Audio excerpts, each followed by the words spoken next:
Edu ഹബിൻ്റെ education rapid revision വീഡിയോയിലേക്ക് എല്ലാവർക്കും സ്വാഗതം.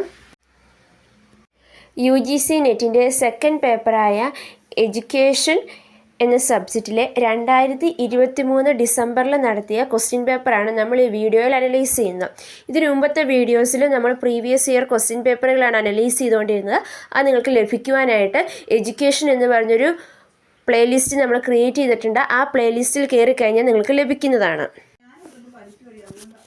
First question, professional norms of teacher educations are developed by NCTE, IGNOU, UGC, NCERT. അതായത് teacher എഡ്യൂക്കേഷൻ്റെ professional norms ആരാണ് develop ചെയ്യുന്നതെന്നാണ് ചോദിച്ചിരിക്കുന്നത്. ആൻസർ ഓപ്ഷൻ 1 ആണ്. നാഷണൽ കൗൺസിൽ ഓഫ് ടീച്ചർ എഡ്യൂക്കേഷനാണ് professional norms of teacher education. അതായത് ടീച്ചർ എഡ്യൂക്കേഷനുമായിട്ട് ബന്ധപ്പെട്ട ടീച്ചേഴ്സിൻ്റെ ക്വാളിഫിക്കേഷൻ എന്താണ്, ഇൻ സർവീസ് എഡ്യൂക്കേഷൻ എത്ര വർഷം വേണം, അതിൻ്റെ സിലബസ് എന്തായിരിക്കണം, ഫീസ്, അങ്ങനെയുള്ള കാര്യങ്ങളെല്ലാം ഡീൽ ചെയ്യുന്ന നാഷണൽ കൗൺസിൽ ഓഫ് ടീച്ചർ എഡ്യൂക്കേഷനാണ്. NCERT എന്ന് പറയുന്നത് national council of education research and training ആണ്. അത് റിസർച്ചിന് വേണ്ടി മാറ്റിയിരിക്കുന്നതാണ്.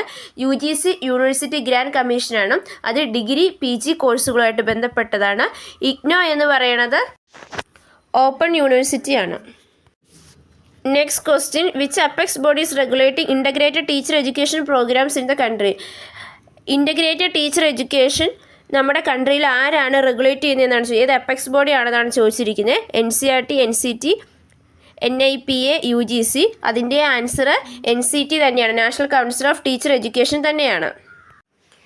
Next question, the theory of intelligence consists of one factor, a fund of intellectual competency which is universal for all the activities of an individual. അതായത് നമ്മുടെ ഇൻ്റലിജൻസിൽ ഒറ്റ ഫാക്ടറേ ഉള്ളൂ, അതാണ് fund of intellectual competency എന്ന് പറയുന്നത്. ഇതാണ് നമ്മളെ എല്ലാ കാര്യങ്ങളും ചെയ്യാനായിട്ട് പ്രാപ്തനാക്കുന്നത് എന്ന് പറഞ്ഞൊരു തിയറി ഉണ്ട്. ആ തിയറി എന്നാണ് ചോദിച്ചിരിക്കുന്നത്. Anarchic theory, monarchic theory, sampling theory, hierarchical theory. Answer option 2 ആണ്. മൊണാർക്കിക് തിയറിയാണ്. യൂണിറ്ററി തിയറി അല്ലെങ്കിൽ മൊണാർക്കിക് തിയറി. ഈ തിയറി അനുസരിച്ച് നമ്മുടെ ഉള്ളിൽ ഒരു ഫാക്ടറാണ് മൊണാർക്കിക് അല്ലെങ്കിൽ യൂണിറ്ററി, ഒറ്റ ഫാക്ടറാണുള്ളത്. ആ ഫാക്ടറാണ് നമ്മളെ എല്ലാ കാര്യങ്ങളും ചെയ്യാനായിട്ട് നമ്മളെ പ്രാപ്തനാക്കുന്നത് എന്നാണ് പറയുന്നത്. അനാർക്കിക് തിയറി അല്ലെങ്കിൽ മൾട്ടി ഫാക്ടർ തിയറി എന്ന് പറയുന്നത് തോൺലാക്കിനാണ്. അതിൻ്റെ അകത്ത് അവർ പറയുന്നത് ഇൻ്റലിജൻസ് എന്ന് പറയുന്നത് combination of numerous separate element or factors എന്നാണ്. അതിൻ്റെ അകത്ത് ഒരു ജനറൽ ഇൻ്റലിജൻസും അതുപോലെ തന്നെ ഒത്തിരി ഹൈലി ഇൻഡിപെൻഡൻ്റ് ആയിട്ടുള്ള സ്പെസിഫിക് എബിലിറ്റീസും ഉണ്ട്. Next question, under the heuristic which of the following is a strategy for the solution of the problem stands for the identification of the difference between the current state and the one that is decide in relation to the nature and solution of the problem and then taking action to reduce the difference or arriving at the solution of the problem. അതായത് ഹ്യൂറിസ്റ്റിക്കിൻ്റെ അകത്ത് ഒരു strategy ഉണ്ട്, difference between the current സ്റ്റേറ്റസും അതുപോലെ തന്നെ നമ്മുടെ actual ഇതുമായിട്ടുള്ളത്. അപ്പോൾ ഇത് തമ്മിലുള്ള ആ ഒരു ഡിഫറൻസ് റെഡ്യൂസ് ചെയ്യുന്ന ആ ഒരു ഇതിന് എന്താണ് പറയുന്നതെന്നാണ് ചോദിച്ചിരിക്കുന്നത്. Means and analysis, using an analogy, sub goal analysis, working backward. Means and analysis first one ആണ് അതിൻ്റെ answer. Next question, creativity emphasise more on testing of. Creativity emphasise ചെയ്യുന്ന ഏതിൻ്റെ ടെസ്റ്റിങ്ങിലാണ് കൂടുതലെന്നാണ് ചോദിച്ചിരിക്കുന്നത്. സിമിലർ തിങ്കിങ്ങിലാണോ, പ്രോഗ്രസീവ് തിങ്കിങ്ങിലാണോ, കൺവേർജൻ്റ് തിങ്കിങ്ങിലാണോ, ഡൈവേർജൻ്റ് തിങ്കിങ്ങിലാണോ ക്രിയേറ്റിവിറ്റി കൂടുതലായിട്ട് വരുന്നതെന്നാണ് ചോദിച്ചിരിക്കുന്നത്. സിമ്പിളാണ്. ആൻസർ ഓപ്ഷൻ 4 ആണ്. ഡൈവേർജൻ്റ് തിങ്കിങ് ആണ്. ഡൈവേർജൻ്റ് തിങ്കിങ്ങിലാണ് ക്രിയേറ്റിവിറ്റി ഏറ്റവും കൂടുതൽ എംബസൈസ് ചെയ്യുന്നത്. ഡൈവേർജൻ്റ് തിങ്കിങ് എന്ന് പറയുന്നത് നമ്മൾ ഒരു പ്രോബ്ലത്തിൻ്റെ സൊല്യൂഷന് വേണ്ടി മൾട്ടിപ്പിൾ സൊല്യൂഷൻസിന് ജനറേറ്റ് ചെയ്യുന്ന ആ ഒരു എബിലിറ്റിക്കാണ്. When judgments are based on the information present in our memories, we are using the heuristic, confirmation bias, representative heuristic, availability heuristic. അതായത് നമ്മുടെ ഉള്ളിലുള്ള നമ്മുടെ മെമ്മറിയിലുള്ള ഇൻഫർമേഷൻസ് വെച്ചാണ് നമ്മൾ ജഡ്ജ്മെൻറ്റ്സ് നടത്തുന്നതെങ്കിൽ അതിന് പറയുന്നതാണ് അവൈലബിലിറ്റി ഹ്യൂറിസ്റ്റിക്. അവൈലബിൾ ആയിട്ടുള്ള ഇൻഫർമേഷൻസ് വെച്ചിട്ടാണ് നമ്മളിവിടെ ജഡ്ജ്മെൻറ്റ്സ് നടത്തുന്നത്. അതുകൊണ്ട് ഇത് അവൈലബിലിറ്റി ഹ്യൂറിസ്റ്റിക് എന്നാണ് അറിയപ്പെടുന്നത്.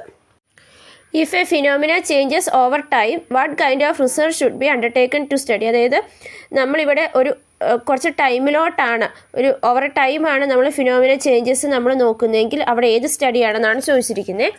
Experimental, longitudinal, expose factor research, ethnographic research. അതിൻ്റെ ആൻസർ ലോഞ്ചിറ്റ്യൂഡിനൽ റിസർച്ചാണ്. നമ്മൾ ഓവർ എ ടൈം കുറച്ച് നാളത്തേക്ക് നമ്മൾ ഒരു ഇൻഡിവിജ്വലിനെയോ അല്ലെങ്കിൽ ഒരു പോപ്പുലേഷനെയോ അല്ലെങ്കിൽ എന്തെങ്കിലും ഒരു കാര്യത്തെ നമ്മൾ സ്റ്റഡി നടത്തുവാണെങ്കിൽ അത് ലോഞ്ചിറ്റ്യൂഡൽ റിസർച്ച് ആണ്.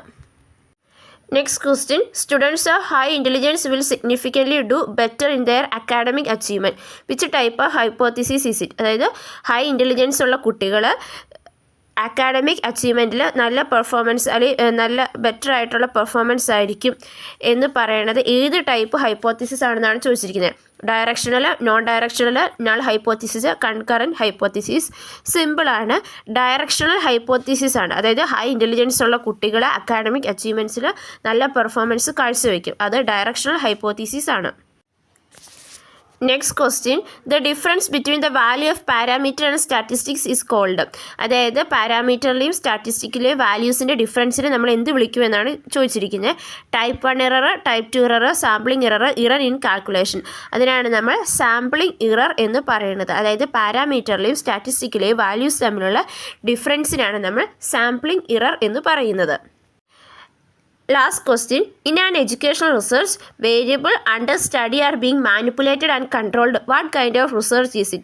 അതായത് നമ്മൾ എഡ്യൂക്കേഷണൽ റിസർച്ചിൽ ഒരു വേരിയബിളിനെ കൺട്രോൾ ചെയ്യുകയും മറ്റൊരു വേരിയബിളിനെ മാനിപ്പുലേറ്റ് ചെയ്യുകയൊക്കെ ചെയ്യുന്നുണ്ട്. അത് ഏത് ടൈപ്പ് റിസർച്ച് ആണെന്നാണ് ചോദിച്ചിരിക്കുന്നത്. Quasi experimental research, experimental research, expose factor research, mixed method research. സിമ്പിളാണ്, ആൻസർ ഓപ്ഷൻ 2 ആണ്. എക്സ്പെരിമെൻ്റൽ റിസർച്ച് ആണ്. എക്സ്പെരിമെൻ്റ് റിസർച്ചിലാണ് നമ്മൾ ഒരെണ്ണത്തിനെ കൺട്രോൾ ചെയ്യുകയും മറ്റൊരു വേരിയബിളിനെ മാനിപ്പുലേറ്റ് ചെയ്യുകയൊക്കെ ചെയ്യുന്നത്. അതായത് നമ്മൾ ഒരു ഗ്രൂപ്പ് ഓഫ് പീപ്പിളിനെ നമ്മൾ സ്റ്റഡി നടത്തത്തില്ല, മറ്റൊരു ഗ്രൂപ്പിനെ നമ്മൾ സ്റ്റഡി നടത്തുന്നു, എന്നിട്ടാണ് ആ ഡിഫറൻസ് വെച്ചിട്ടാണ് നമ്മൾ കാൽക്കുലേഷൻ നടത്തുന്നത്. സോ അതുകൊണ്ട് അത് എക്സ്പെരിമെൻ്റൽ റിസർച്ച് ആണ്. സോ നമ്മൾ ഇന്ന് 10 ക്വസ്റ്റ്യൻസാണ് അനലൈസ് ചെയ്തത്. സിമ്പിളായിട്ടുള്ള 10 ക്വസ്റ്റ്യൻസ് ആയിരുന്നു. ഇത് നിങ്ങൾക്ക് മനസ്സിലായെന്ന് വിചാരിക്കുന്നു. ഈ വീഡിയോ നിങ്ങൾക്ക് ഇഷ്ടപ്പെട്ടു എന്ന് വിചാരിക്കുന്നു. ഇഷ്ടപ്പെട്ടു കഴിഞ്ഞാൽ ലൈക്ക് ചെയ്യുക, കമൻറ്റ് ചെയ്യുക, ഷെയർ ചെയ്യുക. നമ്മുടെ ചാനൽ സബ്സ്ക്രൈബ് ചെയ്യാത്തവരാണെങ്കിൽ സബ്സ്ക്രൈബ് ചെയ്യുക. തൊട്ടടുത്തുള്ള ബെൽ ഐക്കണിൽ ക്ലിക്ക് ചെയ്യുക. താങ്ക്